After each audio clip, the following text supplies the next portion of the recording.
আসসালামু আলাইকুম আজি মই বনাবলৈ লৈছো তিলৰ লাৰু আৰু এটা বিহু আহিব হৈছে তো এই কাৰণে এটাকে বনাব চেষ্টা কৰি আছো পিঠা লাৰু তো আজি তিলৰ লাৰু শেয়াৰ কৰিছো তো তিলৰ লাৰু বনাবলৈ মই লৈছো সবচে প্ৰথমতে তিল আৰু তিলটো ফ্ৰাই কৰি লম তো কেৰাহীখন বহাইছো কেৰাহীখন গৰম হোৱাৰ লগে লগে তিলখিনি দি দিছো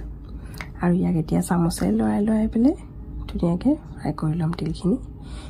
গোন্ধ ওলাই তিলৰ ফ্ৰাই তো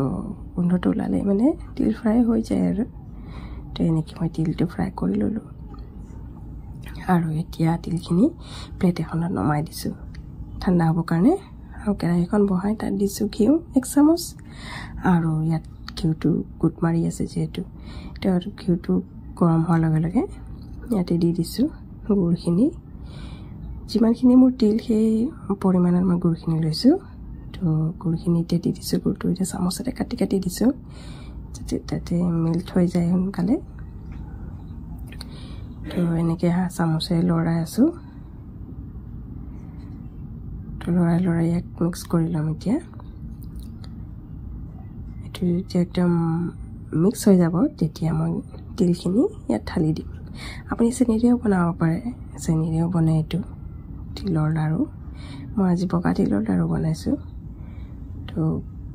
এতিয়া তিলখিনি ঢালি দিছো গুড়খিনিত আৰু গুড় আৰু তিলটো ভালকৈ মিক্স কৰি লম পৰতলকৈ গুড় আৰু তিলখিনি ভালকৈ মিক্স হৈ গ'লে ধুনীয়াকৈ লাডুখিনি হ'ব এই কাৰণে তো এতিয়া গুড় আৰু তিলখিনি মিক্স হৈ গ'ল অলমষ্ট এতিয়া মই লাডু বনাম এতিয়া তো এতিয়া হাতত অলপমান তেল লগাই লৈছো আৰু পটাপট লাডুকেইটা বনাম কাৰণ যিটো ইমান ঠাণ্ডা দিছে ন গুৱাহাটীত তো সোনকালে বস্তুটো গুট মাৰি যায় মানে সেইকাৰণে পটাপট বনাই ল'ম তো মাজতে মোৰ কি হৈছে অলপ গুট মাৰি গৈছিলে যদি আপোনালোকৰো এনেকুৱা হৈ যায় যে টাইট হৈ যায় তো গেছত দি পেলাই অলপ সময়ত হ'লে বস্তুটো যেতিয়া নৰম হৈ আহে তো পটাপট লাডু হৈ যায় তো মই এনেকৈ কৰিছোঁ এনেকৈ অলপ দেৰি লো ফ্লেমত থৈ পেলাই কৰিলে আৰামছে হৈ যায় বস্তুখিনি তো মই এনেকৈ থৈ পেলাই পটাপট লাডুকেইটা বনাই লৈছোঁ কাৰণ ঠাণ্ডাৰ কাৰণে বহুত বেছি ঠাণ্ডা পৰিছে যিটো গুৱাহাটীত তো লাডু বনোৱাত অলপ প্ৰব্লেম হয় তো এয়া আছিলে মোৰ বগা তিলৰ লাৰু তো আপোনালোকে চাওক যোনে নাজানে লাৰু বনাব তো চাই পেলাই বনাব পাৰে বহুত ইজি ৰেচিপি হয় আৰু আপোনালোকে চাওক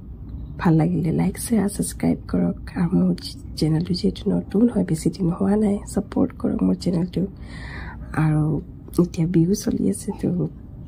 বিহুৰ কাৰণে সকলোৱে বনাই আছে ঘৰত পিঠা লাৰু তো ময়ো বনাবলৈ ট্ৰাই কৰি আছোঁ